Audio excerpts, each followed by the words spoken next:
Everybody, buenas noches. My name is Liz Fernandez. I am the job fair coordinator for the NYSAIS Job Fair to Promote Diversity.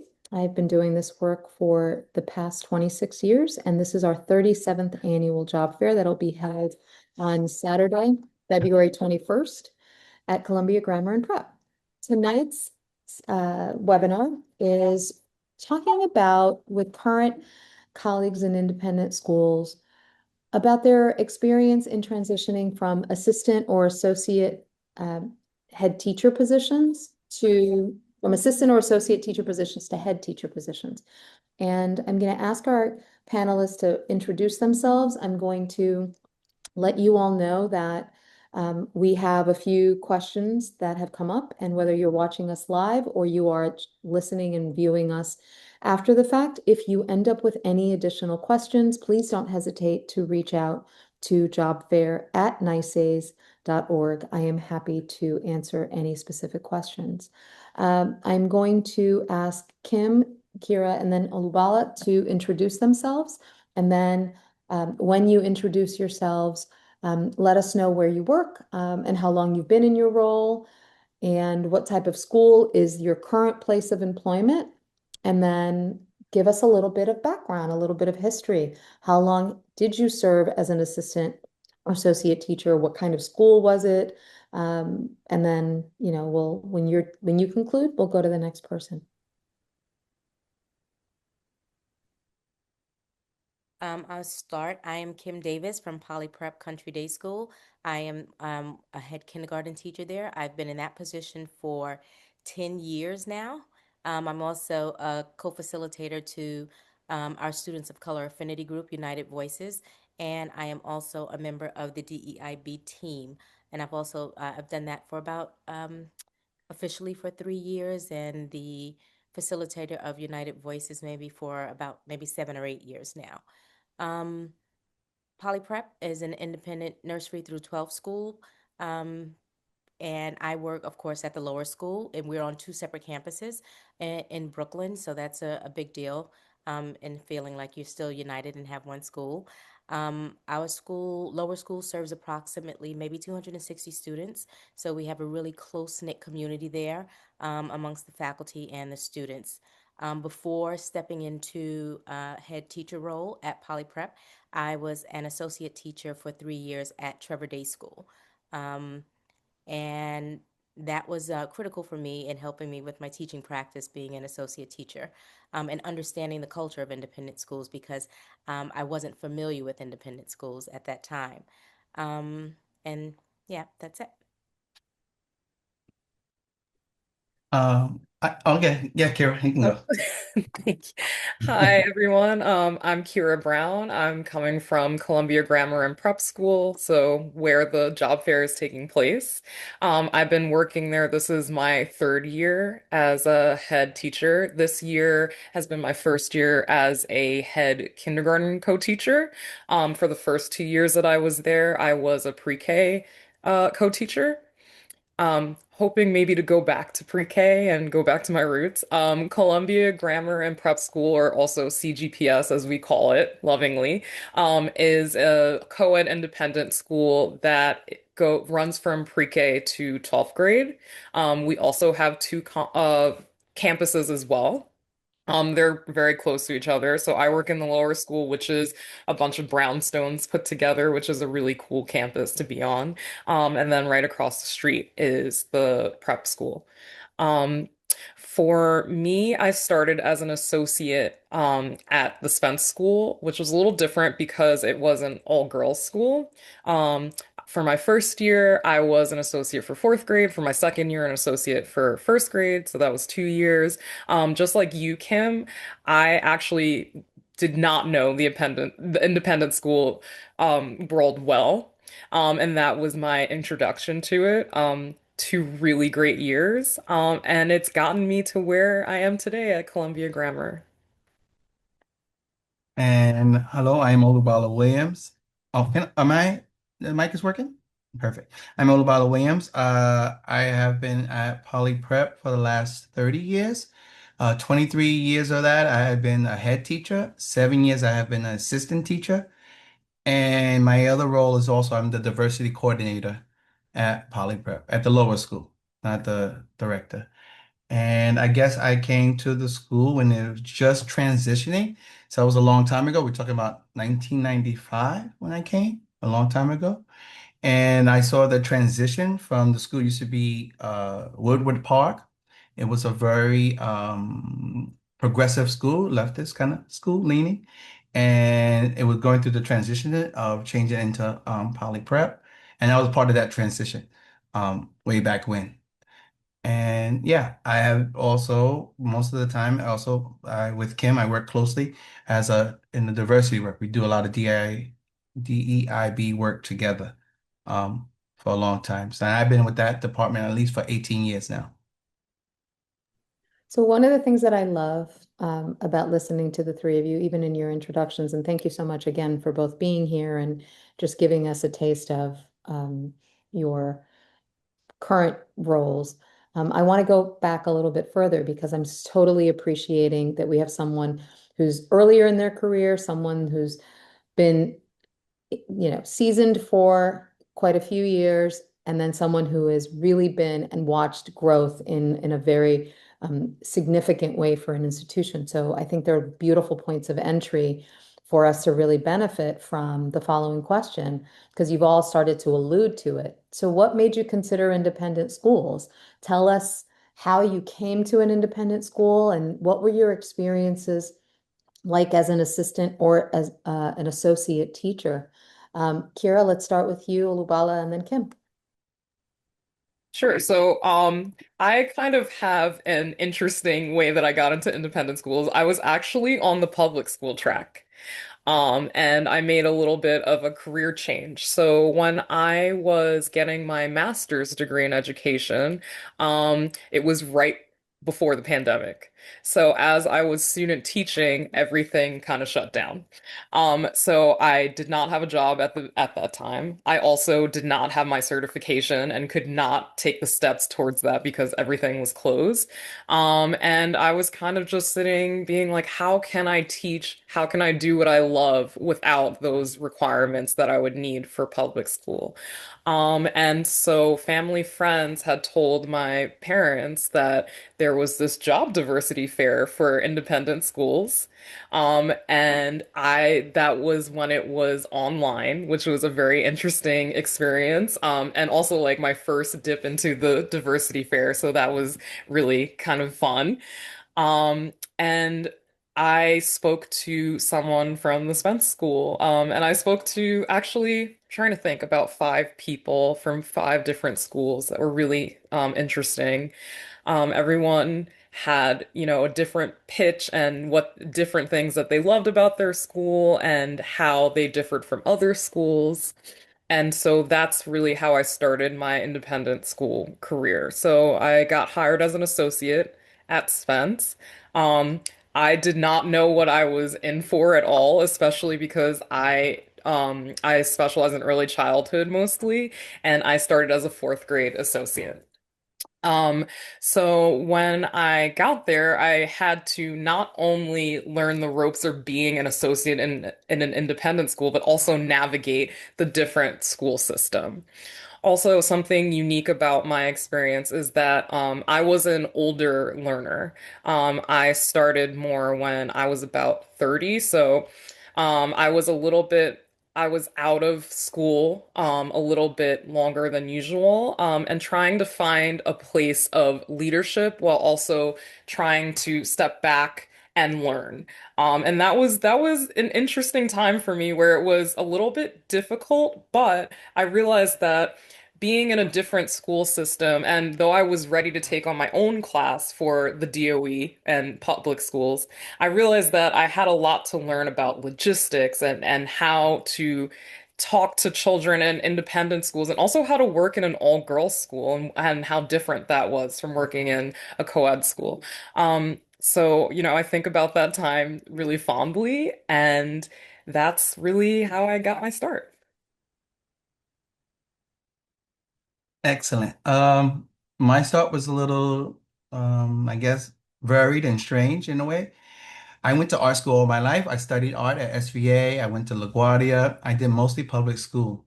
And I assumed I was going to become an artist. That's what I pursued. And it was really hard, of course, as you know, being an artist in New York.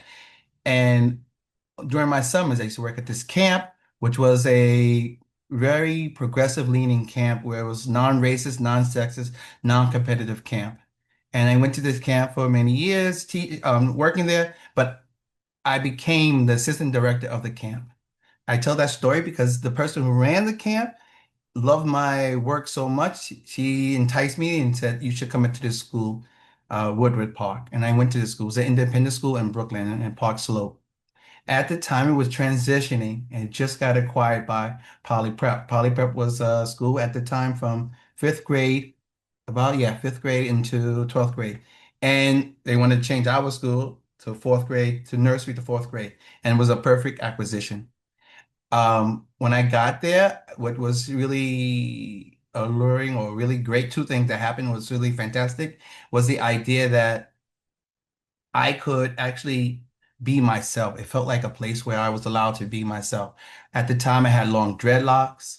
They loved the idea of my artistic background. And I also found that I could really excel. They put me in a pre-K classroom, a kindergarten classroom, pre-K slash kindergarten classroom, and I felt like such joy. What I really noticed, and because I came from public school, was again the independence that we got to create our own program, whether it was a daily endeavor throughout the year endeavor. And I love the idea of having that independence.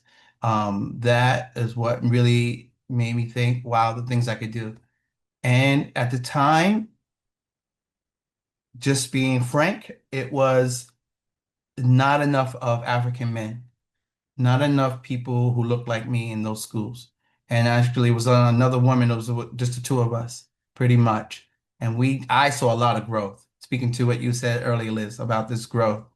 Um, it was interesting to see and be a part of that growth in a way.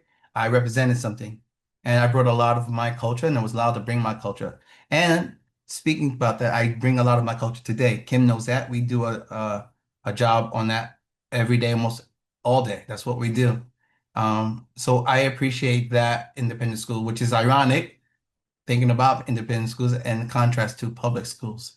Um, the only thing was really, I think is different is that back then assistance was much longer and now they have reduced that amount of time. So at that time you can have an assistant for a while and it took a while for people to transition into a headship. Yeah, that's my story. Cuenta. Thanks, Olabala. My story, again, a little bit different. I came into teaching. I was a career changer. I worked in law firms for about 20 years. And in about 2008, when the economy wasn't so great, I saw the writing on the wall. A lot of businesses shut down, including one of the firms that I was at.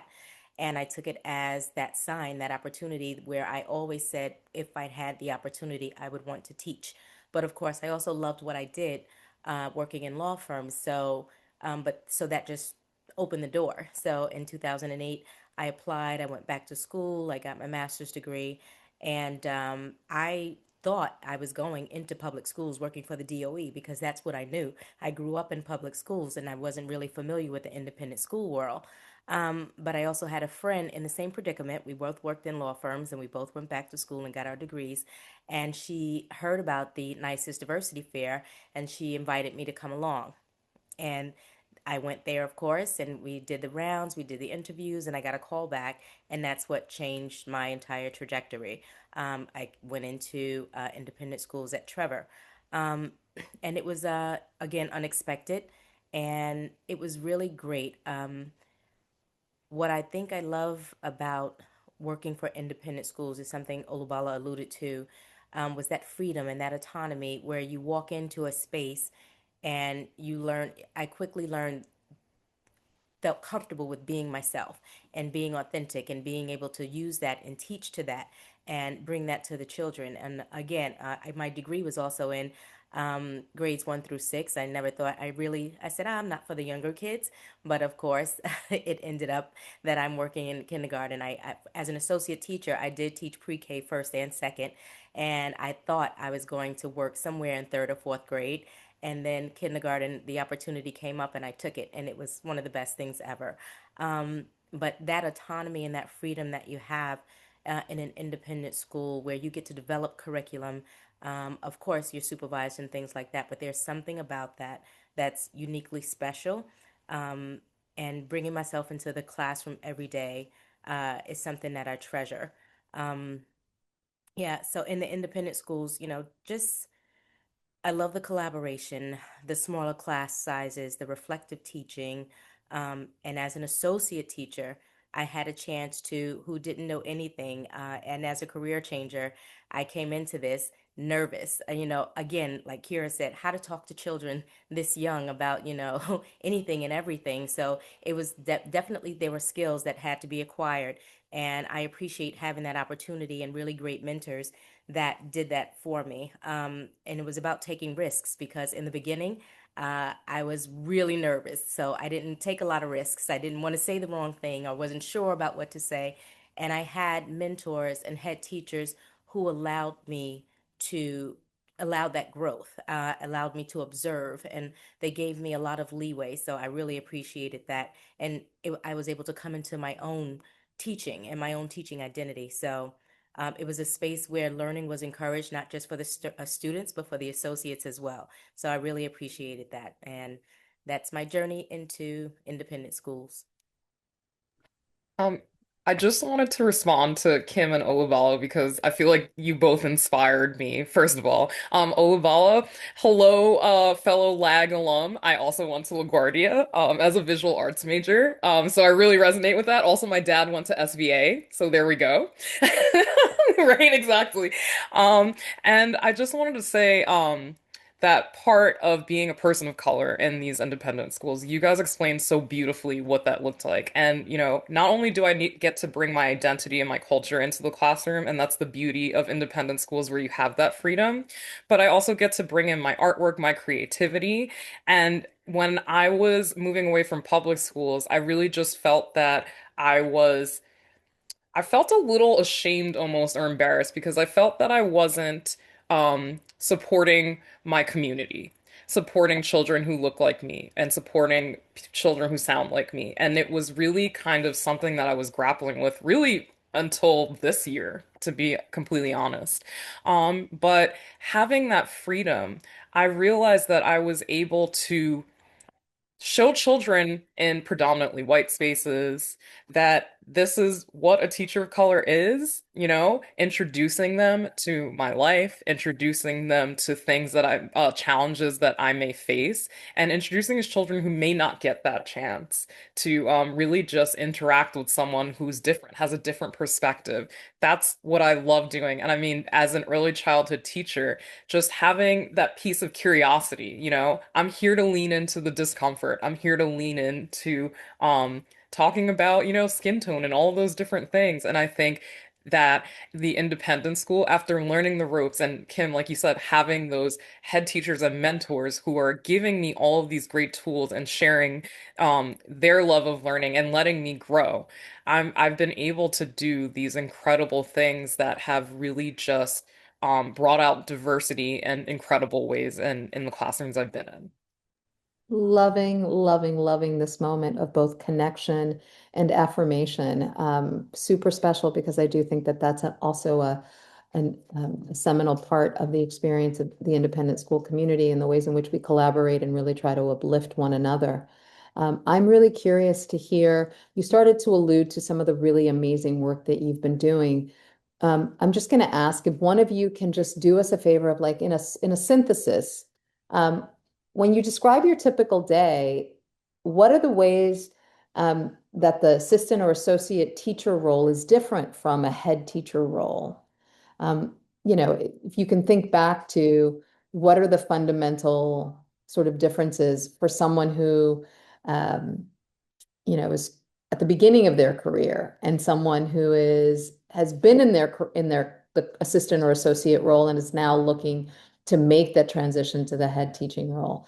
So who wants to take that one? Because that one is just like a toss up. Anybody can take it. And then if you want to add, then by all means, unmute yourself. I don't mind. I think that role is pretty much a mentoree, and you're coming in as a sponge, and you're constantly looking to see how to do the thing, how to become a teacher, or actually not to become a teacher, how to teach.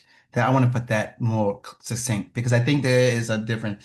It's not about because you can teach as an assistant, and so it's about teaching.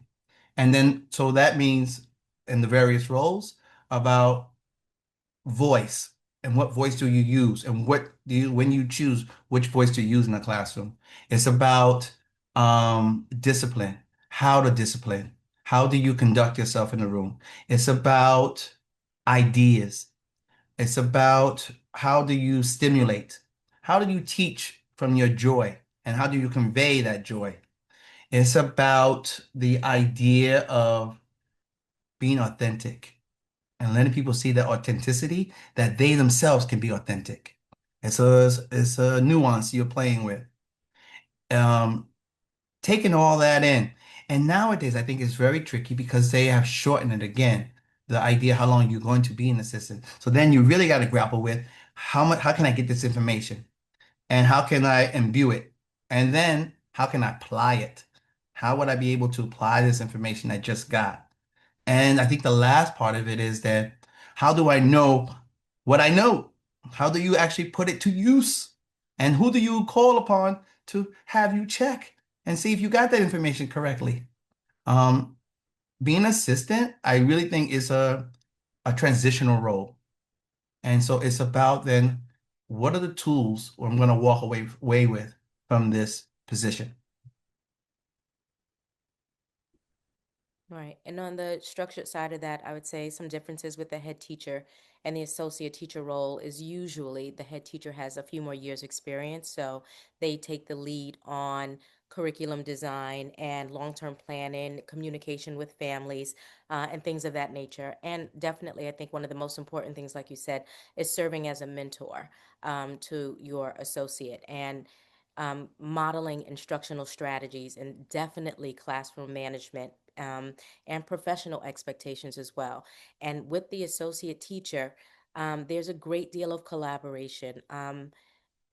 As a mentor, never closing yourself off because the learning is reciprocal. I learn from my associates learn from me. So always being open and minded to what someone else is bringing in the classroom because an associate may come in with zero teaching experience, but that doesn't mean they don't have any life experience. Or so bring in your talents, bring in all the things that you have into the classroom, and then apply that to your teaching. There's always room for collaboration, planning, and growth. And one of the biggest things that I think is essential for both associate and head teachers is the reflection. Always thinking about your practice, always thinking about who you are, how you've done it, what you're doing, and how to grow from it. I would say, being an associate is also taking the back seat in the best way that you could possibly think, as that mentee, the person who's learning. And I think it's also coming up with creative ways to kind of infuse yourself into this classroom in a way that, you're not taking over and you're really learning about that collaboration and that partnership that you're going to have with your mentor or the head teacher. Um, and it's also about as you're assuming more responsibility and you are starting to kind of learn the ropes of a new school. It's kind of almost picking up, it's like a special language that you have in the classroom where you're really picking up on the cues that your head teacher is giving you. You're really picking up on the cues that students are giving you. And you're kind of just navigating, you're kind of making your own roadmap in a way, towards getting to a position of leadership. and really just building your confidence. I think that was something that was really important for me. I was thinking about, Kim, what you had said about being nervous. Me too. And I just feel like that time, having that sort of back seat, I was able to gain my confidence, and I really just had incredible head teachers who let my individuality shine. And so my confidence was able to grow in a really lovely way. Loving again just how you're building off each other. I know that Olubala said and has alluded to twice, and so I just want to pause and take a moment to actually explain a little bit further. Uh, it used to be years ago that an educator could be an assistant or an associate, and different schools refer to them differently. And so you might want to know exactly what is meant by an assistant or an associate. And sometimes we hear the term co-teacher, which is not an assistant or an associate. It is a co-head teacher, traditionally. But anyway, I digress. Let me go back to what I started to say, which is that historically, an educator could step into an assistant or associate role and be in that role for several years, some as long as 6, as 8, 10, etc. And that it really became a developing of a craft, of a role, and of a partnership, understanding childhood development and understanding the curriculum development and the scope and sequence and scaffolding of those essential building blocks in the younger grades. What eventually happened is, as a way to both bring in new talent, and also to really try to invigorate the teaching profession amongst younger educators, mostly who were coming out of college, or in some cases, career changers for a variety of reasons. Many schools reduce the number of years that you could serve in an assistant or associate teaching position, and then they really focused on the program of being in an assistant or an associate teaching position. And so now it's a normal cadence of having an assistant or associate for 2 years max or 3 years max. It is rare to hear that you are in an assistant or associate role for longer than 3, maybe even like at most 4 years. And so there was something gained and there's something lost, and that's not for us to debate at this moment. I think that does explain, though, every year there's a cadence of expectations in new positions. And so when people start looking and preparing for the job fair right now, I've already had conversations with prospective candidates who have said, oh, I've noticed a lot of assistant and associate teaching positions. Aren't any middle or upper school positions going to come out? Aren't any head positions going to come out? And what I want people to understand is this is normal. This is the normal time of year, because we know that assistant and associate teachers have reached that 2 or 3 year cap. And so they have to move on. And so that creates an opportunity for new positions. So that is a normal part of the process. And the additional both head teaching positions and positions in other uh, learning communities or divisions become known very soon, as we are all in the process of receiving letters of appointment, etc. So this is all the normal cadence. Now that I've explained that, I'm really curious for um, Kim, for you to start, and then and then Kira, and then Ulubala. If you could tell me a little bit about how a candidate indicates that they're ready to take the lead. So you might want to start with how you prepared yourself, like what kinds of responsibilities did you take on as you were trying to grow in your practice and trying to signal, hey, I'm ready. I'm ready to move into that senior role. So how can the candidate indicate readiness to take that lead? Absolutely. For me, I was slow and steady, and I appreciate my head teachers giving me that space to observe and grow and get comfortable, because I had to listen to the language, talking to children and being able to frame things a little bit differently. So it was a slow and steady journey for me. But I think for an associate to indicate readiness, it shows up in initiative. Even if you're having those conversations with your head teacher about how you're feeling, like, I'm not ready yet, I'm not sure about this, or I need a bit of guidance on that. So having really good communication and honesty, and having that initiative to speak up about what you feel you're ready for or what you need a little bit of help with. Seeking out responsibility, when you're ready, asking to lead lessons or units, telling your head teacher, this is what I feel like I want to do. Asking how to bring yourself more into the curriculum. How can you, maybe tweak something or add another lens or another perspective. So being motivated and being willing to show that initiative is one way that readiness shows up. And taking ownership of classroom spaces. And in ownership, it's a shared space. So being comfortable and saying, like, this is what I'm ready to do and this is what I would like to do. And not needing to be quote unquote told a lot of different things, especially with the younger students. It's a lot of repetitiveness and routine is in our job. So showing up and making sure things just get done. It also shows in motivation and curiosity, wanting to grow. Again, I'm a big person on reflecting on your practice and what you're doing. And one of the most important things is being open to feedback. So a lot of people say, I want the feedback, I love the feedback, but aren't necessarily don't know how to handle it. So maybe a constructive critique. So being really open to hearing what your mentors have to tell you about your teaching practice, or for the betterment of yourself. Another way to show up for readiness, in my opinion, is ongoing professional development. That is key. Most schools offer professional development opportunities. Lean into it. See where you want to go with it and sign up for professional development opportunities. And that's actively pursuing your learning, whether it's through workshops, reading, or collaboration with others. That shows that you are interested in growing your practice. Kim, everything you just said, I mean, I totally agree. Having that, taking that initiative, being motivated, a really big one, being a part of the school community. Having people know who you are is a really key thing.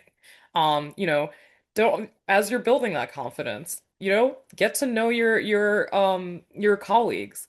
And not just for the benefit of, just moving on, knowing that you want a job there. It's really also just getting to know everybody, learning from their experiences, hearing that feedback, and that constructive feedback to this day is one of the most difficult parts, I think, of teaching. Hearing that, hey, you may need to work on some things, and you really just can't take it to heart that this is showing that you're a bad teacher or anything. This is I welcome that feedback because I want to grow and I want to do best by my students. At the moment, take me out of the equation. How am I going to serve these students as best as I can? And so when it comes to leadership opportunities, make sure that you know about them, that you can sign up for everything and anything. I was very much ready to have my own classroom. I was just like, I want to do this. Like, I want to fly out of the gates and be my own person and buy my own rug online and all that good stuff. But it took a couple of years to learn all the ropes. But as I was doing it, I was trying to take every opportunity I could. Like Olubala had said, like being a sponge. I was like, oh my goodness, there's a racial literacy committee. I want to be a part of that. That sounds really interesting. And then I was a part of it and I got to actually present at the NYSAIS Girls Symposium at Nightingale, which was really cool. I was just like, I want to be a part of the hiring, not the hiring, sorry, the play groups for new applications. Like that seems really interesting to me. And just like signing up for professional development, going to conferences when I could. These were not only ways of me trying to show that I was ready to take on more responsibility, but it also just let me really hone my craft and just reflect on everything and just keep growing in the best kind of ways. And especially because these independent schools are offering these opportunities, why not take them?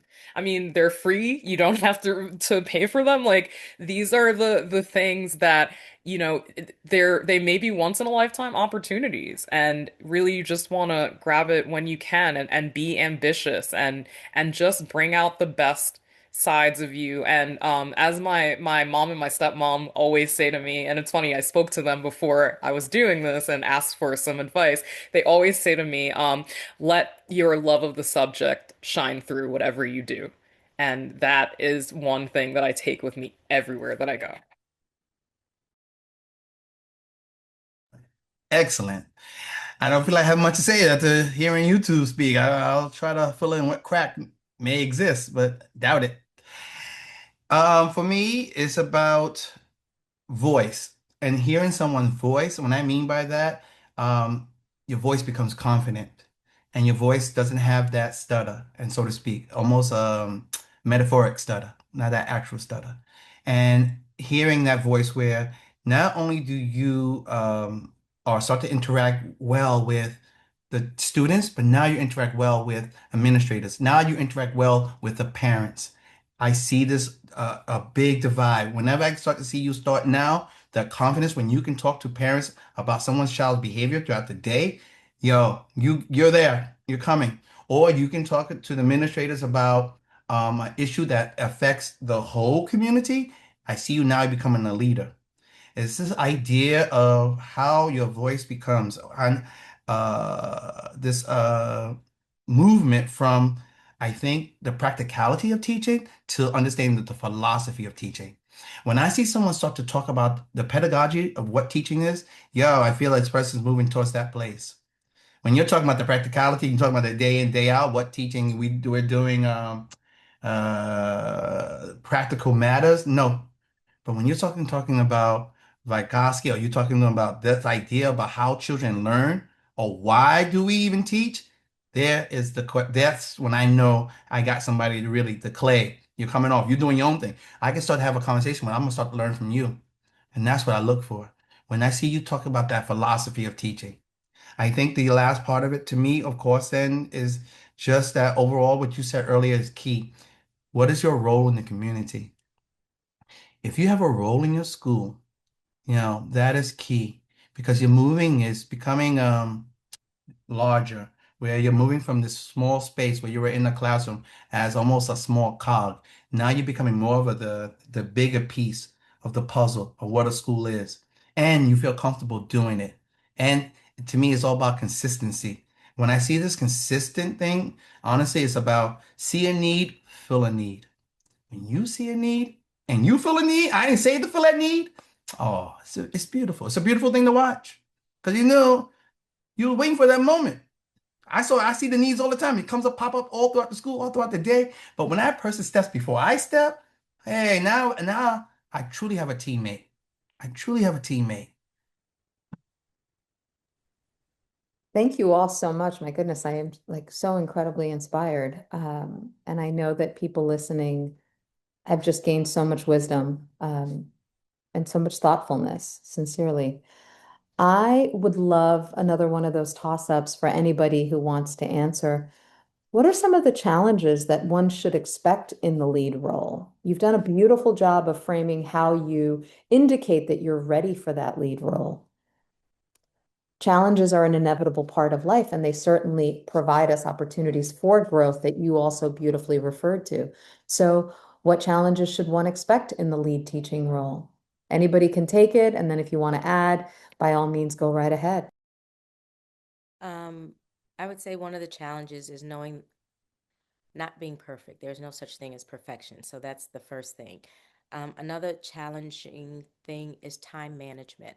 There are so many things to do, whether that's balancing planning, teaching, actual teaching, meetings, documentation, communication. There's a lot to hold, and learning how to do that and prioritize is essential. And then remembering yourself, taking that time for yourself.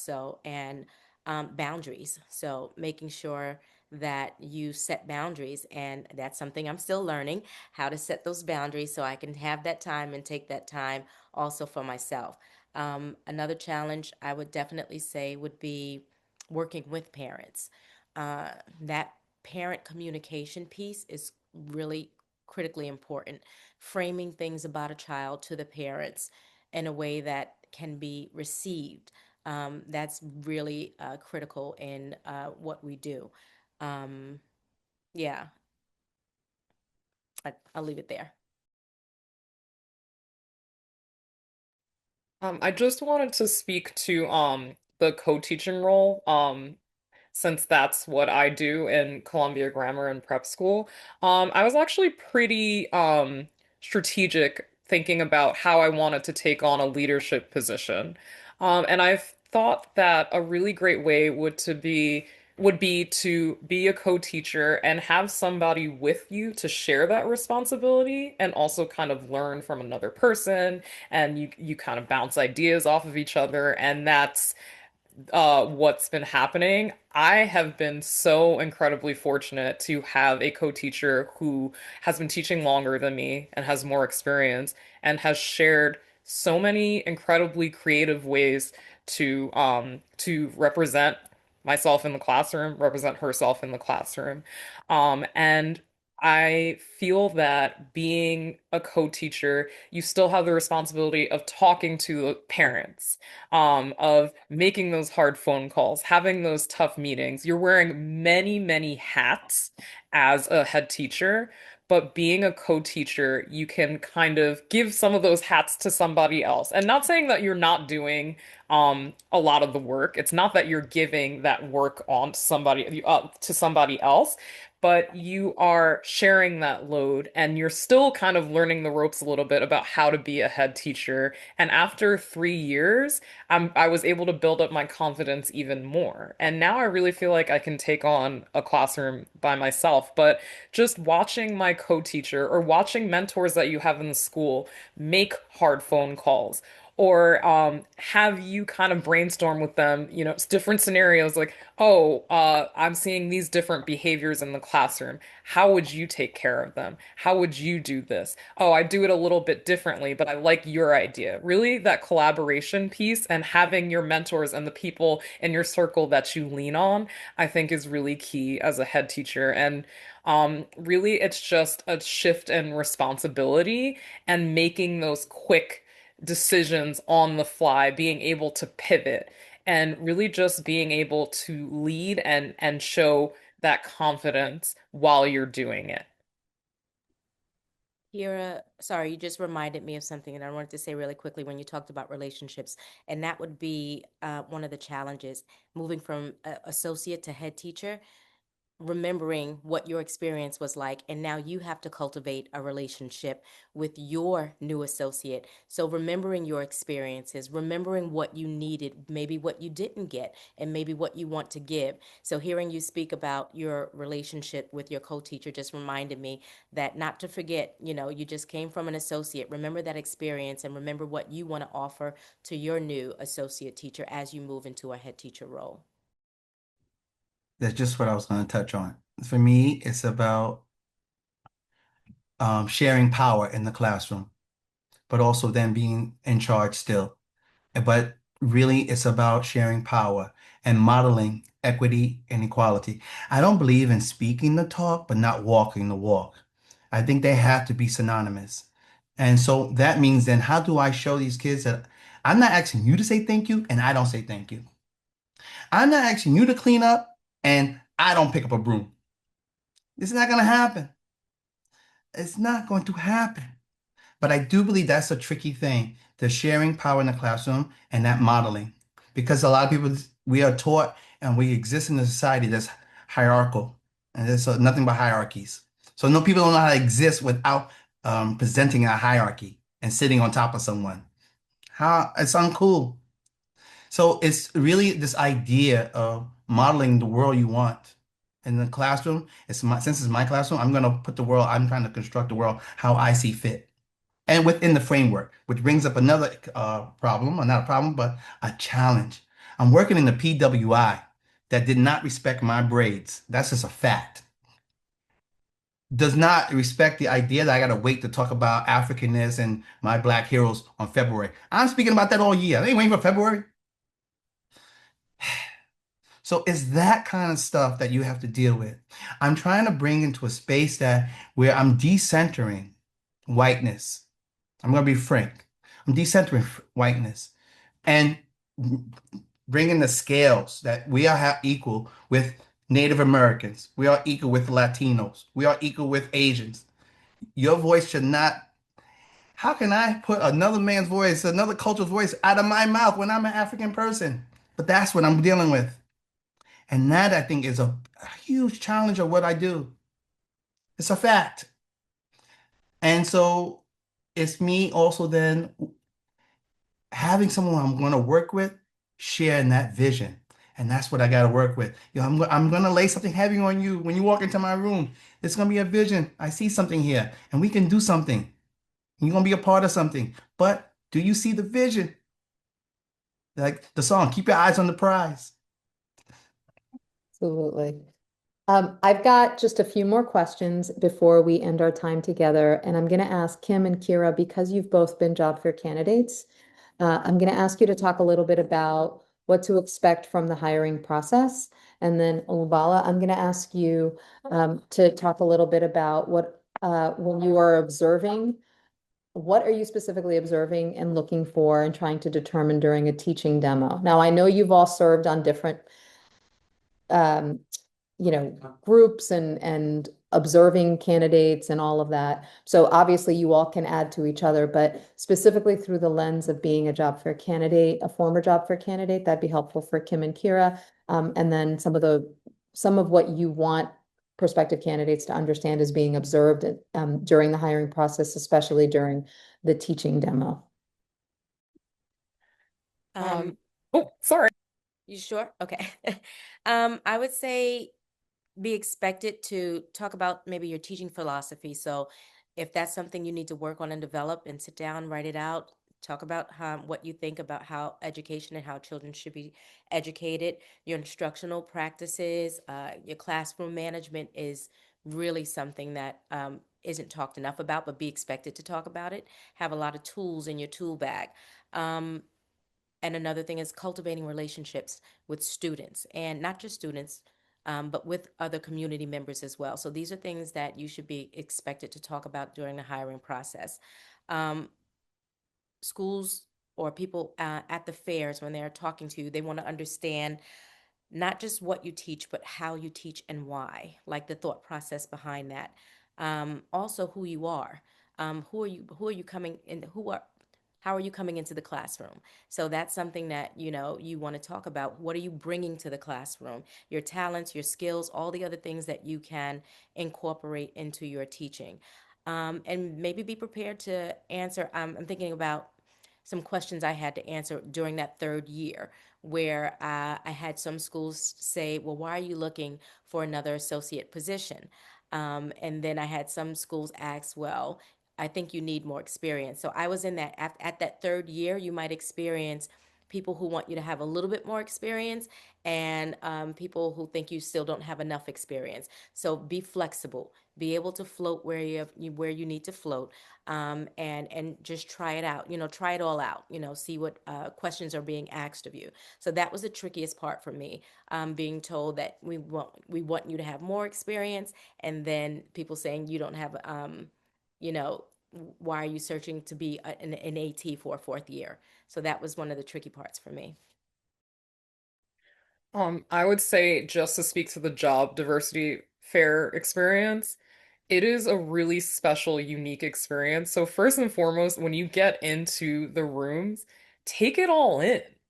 Like, these are people of color. We're all coming together. We're sharing our stories. We're sharing our life's journeys. And it's really, really special. And yes, it may feel overwhelming walking into those rooms. And, this is from being a candidate and also being a volunteer as well, and just watching the process happen. It just is really special. I mean, the first year that I did it, it was on the computer, and it was very different because you weren't able to make those in-person connections like you can at the fair. So I would say also be prepared as well. They give you the layout of the rooms and where each school is going to be. Make a list of all the schools that you want to visit and make sure you hit those tables first.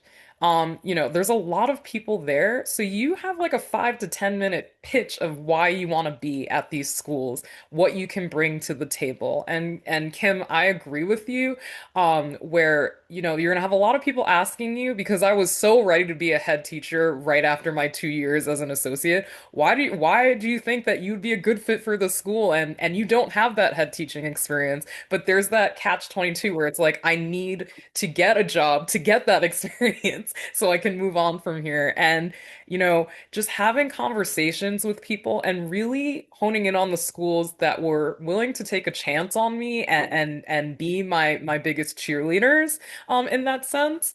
I think that's really key. And, if you want people to take a chance on you, you have to take risks while you're doing these little mini interviews. And just show who you are. Really just let them know who what is it about you that makes you special and passionate about what you do. And really it's more not just throwing information to the people that are there, but having a conversation like what we're doing right now, really making it conversational, making it personable. And I feel like you'll become more comfortable as you're going around. And also, with the part about preparation, make sure you have like little packets of your resume and all these things, and have a list of questions that you want to ask, because this is also, you're kind of interviewing them as well. What's going to be the best fit for you? And also, one question that I really wanted to ask, two questions that I was really focused on was, what's your ratio of people of color that you have working in leadership positions? That was a really big one. And also, what do you guys hire from within?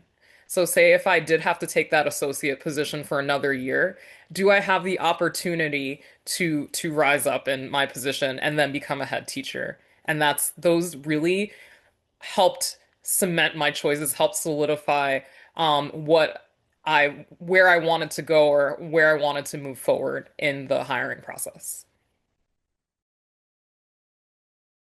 I guess I'll talk about the classroom, but you guys answer most of it already again, but I don't mind speaking to it again. I think when I see somebody that come in, a candidate comes in the classroom, I'm looking for connection to students and how well you connect. I'm looking for that a sense of ease that comes around, and I can almost pick it up. The how you relate to children. I think people make the mistake of using a sing-song voice, right? And because they think they condescend to children as if they don't know. And I'm looking for a person that actually respects children and speaks with respect to children because they're just little human beings. I'm looking for how you read, and which is more to the point of how you interact. Are you reaching everyone in the room when you're reading or when you're teaching? Are you looking for or interacting with the introverts, not just the extroverts? Are you picking up on someone said and kind of do a bit of a recall and make that person feel good that you recall and you brought them back into the conversation? These little things, but I'm looking for those things. I am also looking for what questions you asked about, like what you said earlier, Kira. I agree with you totally, especially if you're talking about, you got to be speaking about the isms, the diversity, the sexism, the things that get. But the only thing I would add to that is how people retain, because they constantly got us hiring. They got us on the wheel. All the people of color come in and out, in and out, in and out, in and out, in and out, in and out. But it's about the retention, especially when it comes to administration. And then I'm looking at, just to speak, because I got to say on that one thing, when you're going to a school or in the classroom, um, what is representation? And then talking about the representation you see, right? I think that's key. So then that means what you bringing. And for me, most, because we're all different, but we all have this one thing. I believe in sitting in your joy. Speak from your joy. Why I can speak about these things I speak about? Because this is my joy. I can do DIB talk all day long. I mean, all day long. Because it's my joy. I was raised in it. So speak from your joy, whatever that joy is. I would not bring a read aloud book that you do not know, you do not rock, don't rock with. Why would you do that to yourself? Why would you put the chancla on your leg? Why would you do it? It doesn't make any sense. So speak to your joy because honestly, people respond to what you're happy about. That's how it always works. What you're excited about right now, I'm rocking my crew because they feel what I'm feeling. That's how it works. Speak from your joy. It's a real key. And I think you touched on it, Kira. That's for sure. You have to come from what is it that makes me happy? I'm going to make someone else happy. And especially with children, they get excited because you're excited. If you're not, they don't, and they can read a person in a second. If you're not feeling it, hey, they won't feel it either. Why are we even doing this? So those are the things I look for. And I definitely look for, as you said earlier, Kim, about management.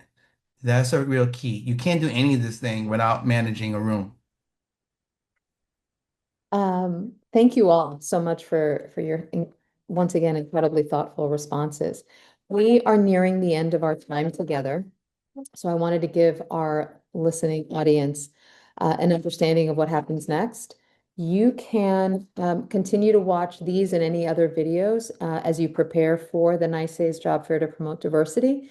It's going to be held on Saturday, February 21st at CGPS or Columbia Grammar and Preparatory School on the Upper West Side of Manhattan from 10 a.m. to 1 p.m. Pre-registering is an important part of the process. I will send you the list of schools in advance. I'll send you a prep message so that you know how to prepare for the event, where some of the tips that were mentioned this evening, bringing resumes, making sure that you are ready, how to think about questions, looking at the list of schools, how to prepare and review positions on the website, et cetera, et cetera. So all of that happens as a natural process. Um, and you can also email jobfair@nysais.org. That's NYSAIS.org. And I am happy to answer any questions and provide any additional support that might be helpful and useful. Please continue to read all of the school websites and the NYSAIS website for an understanding of the flow and natural cadence of positions that become available. Please remain super hopeful and super eager to be a candidate during the process and to have an opportunity to learn and grow, both as an educator and as a potential future colleague, and someone who will be a role model and a leader to young people. We know that young people really do deserve the strongest and best educational leaders possible, because they truly are our future. And it's important that we invest in them as wisely as we possibly can at this moment, and certainly at the earliest part of their development as young leaders. Listen to everything that our panelists have said this evening and previous panelists, and I can't say enough how grateful I am that our schools have the three of you within their midst, and that are fortunate and blessed to have you guiding them and partnering with families to continue to raise young people to be thoughtful and ethical and responsible and empathic and compassionate and considerate young leaders of every age, because we don't have to wait till they're older. They are already, as you said, Olubala, they are young people. They are, that is important for us to remember with thoughts and feelings and emotions. So thank you, everyone, for your time this evening and for listening. Thank you to the team at NYSAIS, Maria behind the scenes. And if we can be helpful and supportive to you, we look forward to. Otherwise, we will see you at the job fair on Saturday, February 21st, 10 to 1. Don't be late. Have a good evening, everybody. Thank Bye-bye. you as well.